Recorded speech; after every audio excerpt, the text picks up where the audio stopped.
This week we explore Hue Quang, one of the 50 districts of Bangkok, called the New Chinatown for the newer generation of Chinese this area has attracted.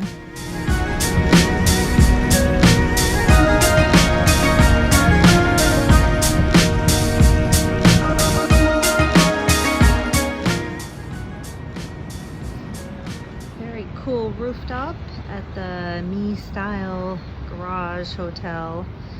Like I said, everything's closed. They used to have a rooftop bar up here, but for now everything's kind of closed down. But their details are pretty fun, their artwork's fun, old tires and lots of fun metal sculptures.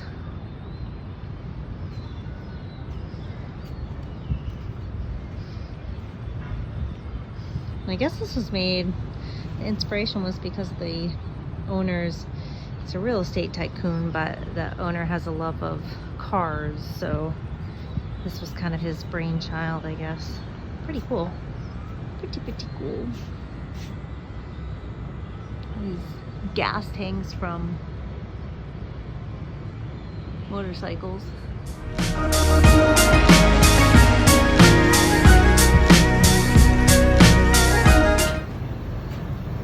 But the coolest we have found our little spot up on the rooftop.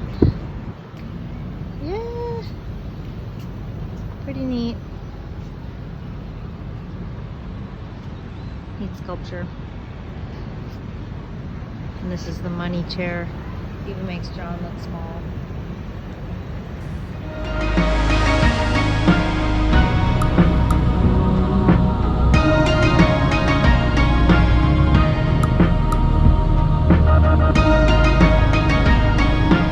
Tonight we head over to Somboon Seafood in Chinatown, Bangkok, one of 7 branches in Bangkok, established in 1969. Fried curry crab, pu pad pong gare, was a dish first created by Teochew Chinese chefs in Bangkok, catering to the working class of Thai Chinese immigrants that came here from Guangdong Province in the southern coast of China. Fresh crab is sourced from the Sea of Thailand, then fried with curry sauce, scallions, and cayenne pepper, usually served over jasmine rice. Alright, we're here at, I don't even remember the name of this restaurant, Goon. Famous for fried curry crab. We chose to get the deconstructed crab and the tom yum goon soup, which is tom yum with shrimp. Fried curry is delicious, but ruined by this volume. You see that plate? Enough for a large Thai village.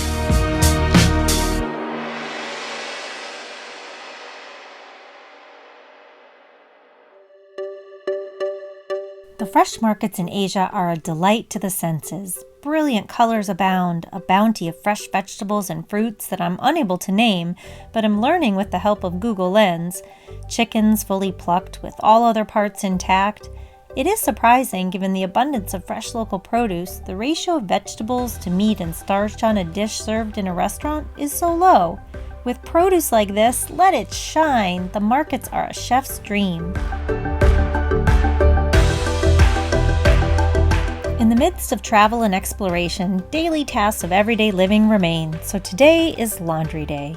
We settle in at the Wash and Joy and happily discover that detergent is preloaded into the washing machine, no extra purchase required.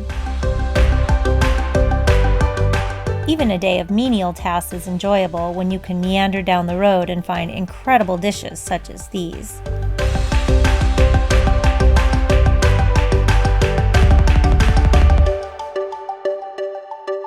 We discover incredible hand-pulled noodles at Lanzhou Noodles in Chinatown, served in a bowl of rich broth with your choice of beef or chicken, spices, and hard-boiled eggs. The menu's in Chinese, but our Google Translate doesn't identify any vegetable dishes.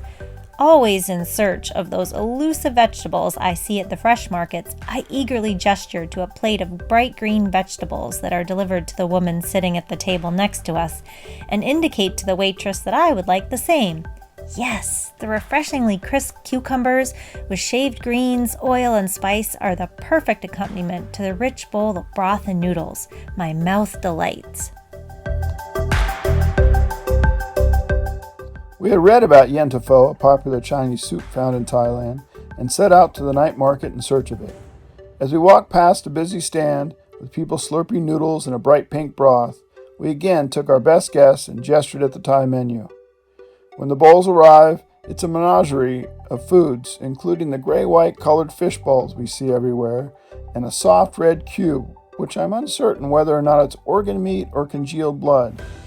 Maybe some stomach or tripe or intestines in there.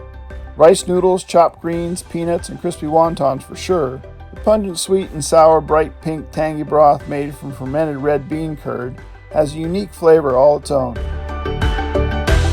The century egg. This gelatinous brown-gray colored egg is not actually 100 years old as the name suggests, but is rather an alkaline fermented duck or chicken egg made by coating the egg in a mixture of clay, ash, and salt for several weeks to several months. Our century egg in this part of Chinatown was served with ground pork and sautéed greens. Another must-try dish is crispy kale with crispy pork. And sometimes you just need a taste of home. This Eggs Florentine Benedict with a fresh green salad with dill certainly fit the bill.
We have really been driven to experience Bangkok, so much so we have stayed in different parts of this big city for chunks of time in hope of truly getting to know all her uniqueness.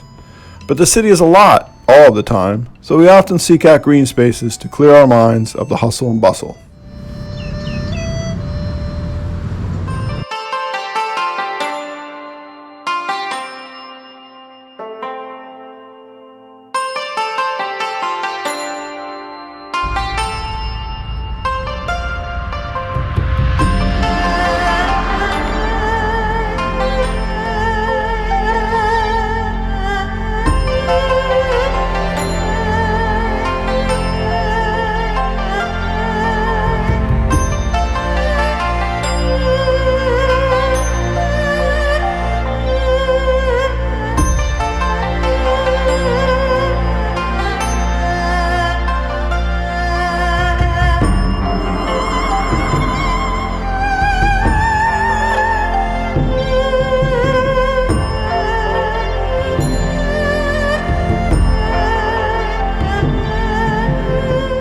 The Asian water monitor, or as we like to call them, the Thai alligator, are seen on the regular, and the locals pay them no attention. It's interesting to see a new type of animal seemingly integrated with the people, or maybe in truth the people have integrated into their world.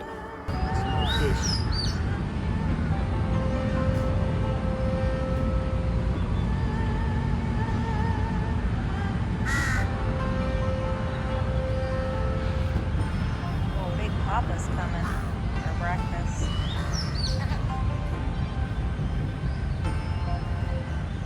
So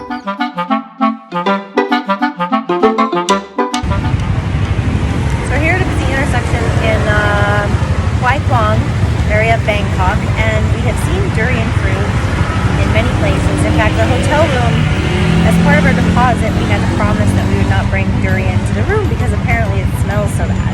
I've never had it before, but here is durian.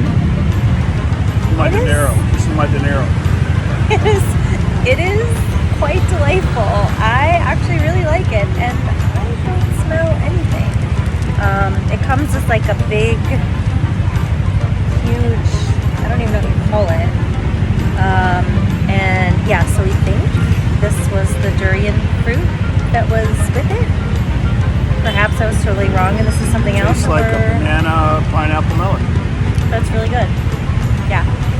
No cause for alarm. Unless this is not durian. Guess we'll find out. Oh, durian, durian, durian. Silly us, we're not eating the extremely pungent durian. But in fact, we're munching down on jackfruit. Somewhat similar in its casing and coloring, but nothing alike in its flavor and smell. Jackfruit has an unfamiliar texture, but it's tasty. Durian will have to wait for another day. Bangkok is a truly enjoyable place. It carries a constant sense of wonder with so many people going about their daily lives. There is an ease and a lack of aggressiveness about the city. It is common to hear laughing and long hellos and thank yous. No one is pushing or showing impatience when waiting in line or moving about. It's easy to get lost, then to only pop up in the familiar again, with good and interesting food around every corner. We have spent enough time here that coming back we feel comfortable, like donning your favorite winter jacket for the first time in the fall. So many favorites to return to and many more to discover. It's called the Land of Smiles, and we found that to ring true. While we are excited to explore Vietnam, I am just as excited to come back to Thailand.